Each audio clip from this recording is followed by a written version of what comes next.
नमस्कार दोस्तों। दुनिया के 7 अजूबों में सबसे ऊपर आता है और गीजा का एक महान पिरामिड सबसे पुराना है। ग्रेट पिरामिड में पत्थरों का प्रयोग इस तरह किया गया कि इसके अंदर का तापमान हमेशा स्थिर और पृथ्वी के औसत तापमान 20 डिग्री सेल्सियस के बराबर रहता है। आप जानेंगे पिरामिड का रहस्य कैसे बना और क्यों बना इस वीडियो में। इतिहास में हम जितना पीछे जाएंगे कि उतने रहस्य छुपे हुए हैं। मिस्र के इतिहास में कुल 31 राजवंश हुए थे, जिसमें चौथे राजवंश के समय लगभग 2600 ईसा पूर्व प्रथम पिरामिड का निर्माण हुआ था। गीजा का सबसे बड़ा पिरामिड 146 मीटर ऊंचा था। ऊपर का 10 मीटर हिस्सा अब गिर चुका है। उसका आधार करीब 54 या 55 हजार मीटर का था। अनुमान है कि 3200 ईसा पूर्व में इसे बनाया गया था। पिरामिड को कब्र के आधार पर बनाया गया था। जब कोई भी मिस्र का शासक मर जाता था तब उसके साथ उनके पत्नी, नौकर चाकर को भी कब्र में मम्मी में बनाकर कॉफिन में दफना दिया जाता था। 21 जून को साल का सबसे बड़ा दिन होता है और उस दिन रात में सबसे छोटी रात। 21 जून को जब पृथ्वी का सबसे बड़ा दिन होता है तो उस दिन यहाँ सूर्य कुछ इस तरह से अस्त होता है कि दिखाई देता है जैसे मानो कि सूर्य का मैथेटिकल क्रेक्चर के पीछे अस्त हो रहा। 1889 में एक थ्योरी पब्लिश हुई थी जिसे ओरियन थ्योरी बोलते हैं। आसमान में एक ऑरेंज बेल्ट मौजूद है जिसमें 3 तारे और अलाइनमेंट और मैग्नेटिक। गीजा के पिरामिड में ओरियन बेल्ट को मौजूद इन तीनों को तारों को अलाइन करते हैं। प्राचीन मिस्रवासियों को एक गॉड थे ओरिसिस। मिस्रवासियों को मानना था कि ओरिसिस जन्म और मृत्यु के देवता थे जो मरने के बाद आत्मा को फिर से नया जन्म देते थे। मिस्रवासियों के अनुमान अराइन बेल्ट में मौजूद ये तारे उनके भगवान ओरियसिस का घर है। ये सोच पाना ही मुश्किल था कि 4500 करीब पहले बिना किसी टेक्नोलॉजी और फैसिलिटी के इतने बड़े पिरामिड को कैसे बनाया होगा। उस वक्त इजिप्ट में लोगों के पास ना तो मॉडर्न मशीनरी थी, ना कि क्रेन, ना आज के औजार थे। बड़े खुले पहिए और ही ना बिजली का साधन था। यहाँ तक कि उस वक्त तो लोहे के भी खोज नहीं होती पाई थी जिसका इस्तेमाल वह पत्थर काटने के लिए कर सके। उस वक्त तो सिर्फ कॉपर था जो कि बहुत सॉफ्ट मेटल के बनी हुई थी। पिरामिड को प्राचीन इजिप्ट के राजाओं को कब्रों को सुरक्षित रखने के लिए बनाया गया था। प्राचीन इजिप्ट के लोग ये मानते थे कि मौत के बाद एक नई जिंदगी मिलती। सब मृत के बाद उनके शव के साथ जरूरत सारी चीज़ों की और खजाने में दफना दिया जाता था।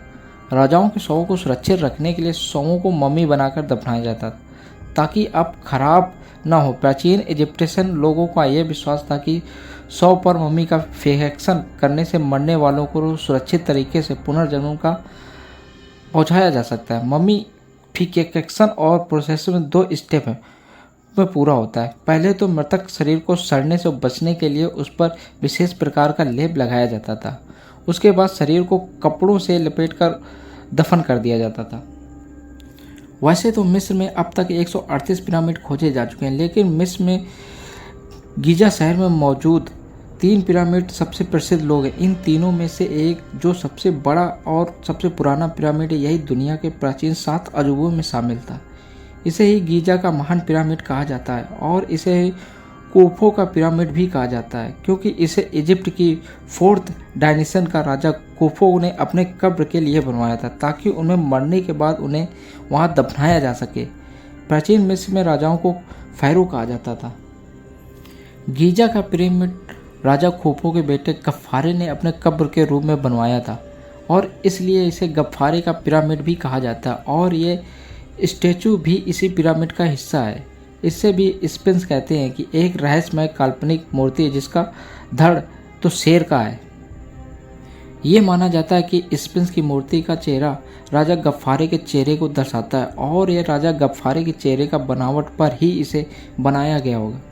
गीजा का तीसरा पिरामिड तीनों में सबसे छोटा, इसे मेनकाया की पिरामिड कहा जाता है और यहाँ कहा जाता है कि इसे राजा मेनकाया की कब्र के रूप में बनाया गया था। आर्कियोलॉजिस्ट मानते हैं कि राजा के मेनकाया का गफ्फारे का उत्तराधिकारी था। गीजा के महान पिरामिड को जब बनाया गया था कि एक 481 फीट ऊंचा था, लेकिन हजारों साल और हवा और बारिश के द्वारा किए गए रिजोशन की वजह से पिरामिड में ऊपर से लगभग 26 मीटर का हिस्सा गिर चुका था। कैसे इतने भारी पत्थरों को 481 फीट की ऊंचाई तक पहुंचाया गया होगा? 1-2 पत्थर का वजन कई टनों तक का है और इतनी भारी परियोजना सिर्फ 20 साल में पूरा किया गया। इंजीनियर भी मानते हैं कि आज की इतनी एडवांस टेक्नोलॉजी होने के बावजूद भी ऐसा एक दूसरा पिरामिड बनाया पाना नामुमकिन है। गीजा का महान पिरामिड बनने में 23 लाख पत्थरों का इस्तेमाल किया गया था। कैसे इतने भारी भरकम पत्थरों को एक के ऊपर एक और रखा गया होगा, रिसर्चर आज भी जानने में प्रयास में जुटे हुए हैं। 12वीं सदी के अंत में इजिप्ट की एक कुर्दी सुल्तान में अल अजीज ने गिजा की पिरामिड को ध्वस्त करने की कोशिश की थी। खुशकिस्मती से यही उसने ये हार मान ली, क्योंकि एक काम बेहद मुश्किल था। जिन कामकारों को अल अजीज ने यह काम सौंपा रखा था 8 महीने तक पिरामिड को नष्ट करने की कोशिश में, लेकिन 1-2 दिन में सिर्फ 1 या 2 पत्थर ही मुश्किल से निकाल पाते थे। पिरामिड का वजन लगभग 57 लाख टन के बराबर था और अगर आप किसी और इमारत की इसकी तुलना करना चाहते हैं तो इस वक्त दुनिया की सबसे ऊंची इमारत बुर्ज खलीफा का वजन केवल 5 लाख टन है। आमतौर पर यह कहा जाता है कि गीजा की पिरामिड गुलामों और कैदियों द्वारा बनाए गए थे, लेकिन मॉडर्न डिस्कवरी से यह पता चला कि जिन मजदूरों को पिरामिड को बनवाया गया था उसमें पगार दी जाती थी।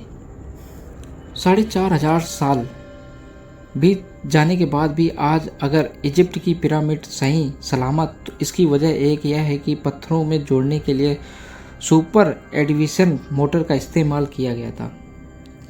पिरामिड को इस तरीके से बनाया गया था कि बाहर बेहद गर्मी पड़ने के बावजूद भी पिरामिड के अंदर के तापमान हमेशा 20 डिग्री सेल्सियस के बराबर रहता है। यह अनुमान लगाया जाता है कि गीजा का एक महान पिरामिड बनाने के लिए 50 लाख टन का लाइन स्टोन, 8,000 ग्रेनाइट और 5 लाख टन का इस्तेमाल किया था। हिस्टोरियन मानते हैं कि गीजा को ग्रेट पिरामिड का निर्माण 20 साल कुशल कारीगर द्वारा बनाया गया था, जिनमें आर्किटेक्ट, इंजीनियर, बिल्डर, सर्वेक्षक, राजमिस्त्री और शिल्पकार रहे होंगे। 2013 में आर्कियोलॉजिस्ट को इजिप्ट में डीजल की वादी अलजम की गुफाओं के 4,500 साल पुराना पाइपरस मिला, जिस पर हेरोग्लिफर हेरोटिक लीव में लिखा हुआ। पाइपरस इजिप्ट में पाए जाने वाला पौधा है। पुराने समय में इसी से कागज़ जैसा मटेरियल बनता था और उसी पर लिखा जाता था। अब तक पाया गया सबसे पुराना पाइपर 4,500 साल पहले तक इसे लिखा गया था, जब राजा गोफो को एक शासन की ओर गीजा के महान पिरामिड का निर्माण हो रहा था। इस पर लिखा हुआ यह दर्शाता है कि हजारों मजदूरों ने लाखों टन लाइन स्टोन को थौरा के खजाने में गीजा का तक पहुंचाया था। पाइपरस इजिप्ट की राजधानी कायरो में म्यूजियम में रखा है।